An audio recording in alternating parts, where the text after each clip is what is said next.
ವಿದ್ಯಾದೇವತೆ, ಸರ್ವಜ್ಞಳಾದ ವಿದ್ಯಾದೇವತೆಯಾದ ಸರಸ್ವತಿ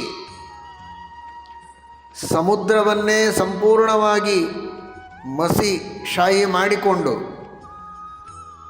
ಮೇರು ಪರ್ವತವನ್ನೇ ಲೆಕ್ಕಣಿಕೆ ಮಾಡಿಕೊಂಡು, ಇನ್ಫಿನಿಟ್ ಆದ ಸ್ಪೇಸ್, ಅವ್ಯಾಕೃತ ಆಕಾಶ ಅಂತ ಸಂಸ್ಕೃತದಲ್ಲಿ ಹೇಳ್ತೇವೆ. ಸ್ಪೇಸ್, ಸಮಗ್ರವಾದ ಸ್ಪೇಸನ್ನೇ ಪೇಪರಾಗಿ ಮಾಡಿಕೊಂಡು ಬರೆದರೂ ಭಗವಂತನ ಗುಣಗಳನ್ನು ಮುಗಿಸಲಿಕ್ಕೆ ಸಾಧ್ಯ ಇಲ್ಲ ಅಂತ. ಅದರ ತಾತ್ಪರ್ಯ ಭಗವಂತನ ಗುಣಗಳನ್ನು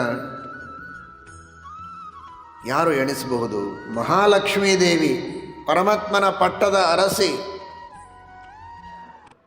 ನಿತ್ಯ ಮುಕ್ತಳು, ಸರ್ವಜ್ಞಳು, ಅವಳಿಗೂ ಎಣಿಸಲಿಕ್ಕಾಗಿಲ್ಲ ಅಂದರೆ ಇನ್ಯಾರು ಎಣಿಸುವುದಕ್ಕೆ ಸಾಧ್ಯ ಅಂತ ಶಾಸ್ತ್ರ ಹೇಳುತ್ತೆ. ನ ರಮಾಪಿ ಪದಾಂಗುಲೀಲ ಸನ್ನ ಕಧೂರಾಜದ ಅನಂತ ಸದ್ಗುಣಾನ್